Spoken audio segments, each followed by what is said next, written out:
On va refaire un point rapide sur le BTC ce lundi 16 du 2, en sachant que le marché US est fermé, donc on n'aura peut-être pas beaucoup de volume à la session US de cet après-midi. N'hésitez pas, hein, toujours un petit pouce, ce serait sympa de partager la vidéo, et un petit abonnement, ça fait toujours plaisir et ça développe aussi la chaîne. Donc là maintenant on va aller directement sur BTC et voir où on en est. Donc on a toujours cette vague daily en 3 temps qu'on suit, et je pense que ça vous le savez, je ne vais pas trop m'attarder dessus. On a de toute façon ces dates qu'on avait précisées entre fin février et début mars, avec donc le temps que la Shinko passe en dessous des prix, on arrive en début mars. Ici sur cette onde en 3 temps et la fractalité du temps, on a le T2 qui est important le 1er mars, et donc on sait qu'en tout cas fin février à début mars, on aura des choses intéressantes à analyser sur le daily. Mais on voit bien donc le Kumo est toujours assez épais, qu'on a toujours la Tenkan qui est en dessous de la Kijun, on n'a pas de croisement encore du Kinkoyo, donc le croisement entre, vous voyez, je vais zoomer un peu plus, donc entre cette Tenkan et la Kijun en bleu ici. Donc les traits que vous voyez ici, c'est les projections futures des mouvements de la Kijun et de la Tenkan, mais ça peut évoluer forcément puisque c'est calculé sur des cycles en arrière. Donc pour l'instant on en est ici sur la Kijun qui est à 75 449, et la Tenkan pour l'instant au niveau de la Tenkan, d'ailleurs le cours est en support dessus, autour des 68 529. Donc on attendra donc ce croisement du Kinkoyo. Pour ça il faut que Bitcoin en daily continue à latéraliser, si pas revenir au contact de sa Kijun autour des 75 000, pour pouvoir relancer un peu les équilibres et les remettre en tout cas à plat, et pour après pouvoir les remettre dans le bon sens. Donc voilà, on délie l'objectif dans les jours, ce mois-ci qui vient. Maintenant on va aller en H4. Alors en H4, je vais remettre donc la vague qu'on suit depuis un petit temps. Je pense que vous pouvez voir mes dernières analyses qui ne durent pas très longtemps chaque fois. Donc c'est la vague C en daily. Donc c'est la sous-structure de la vague C en daily. Donc pour pouvoir être plus proche du mouvement, on a déjà bien expliqué tout ça. Donc dont on était venu faire donc l'excès qu'on avait bien identifié, la 2N, et qui est venu carrément jusqu'à la 2E. Donc dans la théorie, c'est une possibilité de retour entre cette zone-ci, donc les 76 910 et les 78 982. Qui est un peu la zone qu'on a vue pour la Kijun daily. Donc pour l'instant, on voit ici en H4 que le Kumo est bien à plat, donc on a bien défini donc déjà depuis un petit temps ce range qui est mis en place et qui est bien confirmé encore plus maintenant.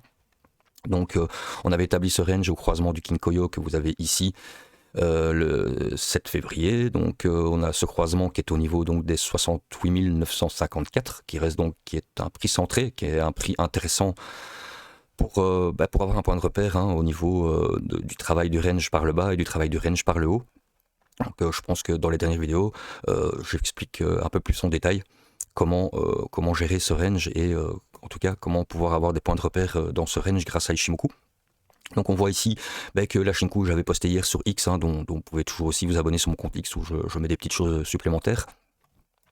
Mais vous avez ici donc la Shinku, comme j'avais expliqué un peu hier dans mes posts sur X, la Shinku qui doit rester en H4 au-dessus de ses prix pour les haussiers, donc pour aller sur cette cible de 78 000. Et donc on voit que pour l'instant elle est assez synchronisée, on voit qu'on a eu la baisse qu'on a eu ici, la Shinku a bien été synchronisée par rapport au mouvement du prix actuel, et pour l'instant elle reste bien au-dessus des prix. On va avoir d'ici, et j'ai calculé donc ce soir à 21h, donc la bougie de 4h de 21h, pour absorber en fait la dernière baisse qu'il y a ici, donc ces deux bougies que vous voyez ici dans sa mémoire. Donc là ce sera intéressant de voir s'il va absorber pour pouvoir tenir, donc si vous regardez bien cette ligne de force donc du retracement de l'AD que vous avez ici.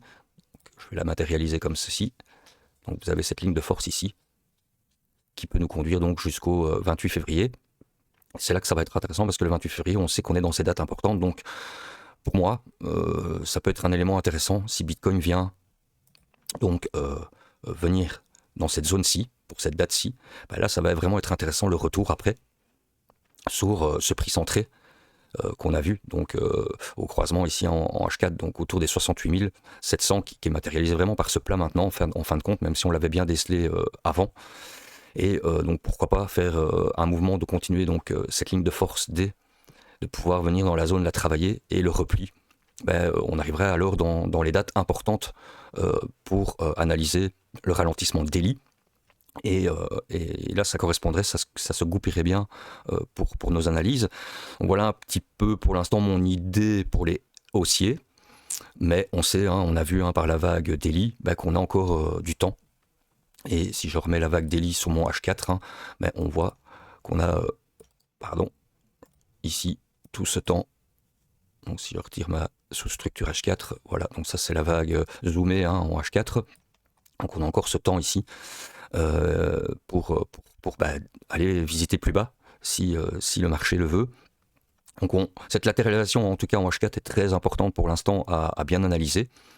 Et donc comme je vous disais, tant qu'on maintient cette latéralisation, mais avec pour l'instant cette Chinku qui resterait au-dessus des prix malgré peut-être cette pression baissière qu'on pourrait avoir ce soir, ce serait déjà un bon signe pour alors à ce moment-là au moins continuer ce rebond jusque on a vu donc cette zone de retracement de la sous-structure autour des 78 000. Donc c'est pas mal, c'est la réaction qu'on a eue ici, donc la réaction du 12 février jusque le 15 février, donc ces 3 jours-ci, a pu remettre le H4 dans le bon sens, malgré qu'on voit que c'est pas encore nickel parce que on a encore cette Tenkan, vous voyez ici donc la ligne rouge qui est au-dessus à plat, et cette Kijun ici en bas qui est aussi à plat avec donc ce Kumo qui est complètement à plat. Donc on voit qu'il y a pour l'instant un manque de dynamisme, mais bon c'est logique aussi, on a vu que les US seraient fermés et on voit que le marché est en attente. Mais on a quand même les choses positives, c'est les lignes pour l'instant. Donc on a, on a quand même ce croisement là à la hausse pour l'instant. Avec tant que cette Tenkan reste bien au-dessus, malgré que pour l'instant elle est en résistance, avec cette Chinku au-dessus des prix, ce serait pas mal que Bitcoin puisse conserver ces améliorations qu'il fait en H4 pour pouvoir alors donc visiter cette zone de 78 000. Donc concrètement, on sera vigilant, en tout cas jusque déjà ce soir, et de voir s'il y aura une réaction de justement ce mouvement qu'on vient de voir, donc ce mouvement qu'on a eu ici. Si on va dire à partir de ce soir, donc comme j'ai mis ici autour de la bougie de 21h, donc ça c'est vraiment théorique, mais qu'on puisse alors suivre ce mouvement pour déjà revenir à la hauteur des 73 000 et de continuer alors pouvoir peut-être, bon ça c'est théorique, je vous donne un peu mon idée pour l'instant, de pouvoir alors faire la continuation jusqu'aux 78 000 ici. Voilà un peu l'idée pour l'instant qu'on peut surveiller donc pour les haussiers. Par contre, si la Chinku revient casser ses prix, qu'elle perd sa Kijun ici H4 et qu'on remet évidemment les équilibres dans le mauvais sens, on a compris que on n'ira peut-être pas aux 78 000, mais qu'on ira alors visiter plus bas sur la vague Daily, dont le prochain point d'intérêt peut être ces fameux 52 180 qui représente donc la N baissière que vous avez ici à 52 192. Donc on a toujours ces niveaux qui sont possibles, mais plus Bitcoin latéralise, plus ce risque s'éloigne grâce au temps. Donc c'est vraiment important maintenant de suivre ce H4 et donc ces équilibres comme je viens de vous l'expliquer. Donc vous aurez demain sur Cryptologique la suite avec Seb lors du live. Et moi, pour fin de cette semaine, comme d'habitude, je referai une vidéo pour voir où on en est par rapport au plan qu'on est occupé à étudier. Voilà, passez une bonne journée. Un grand merci à tous.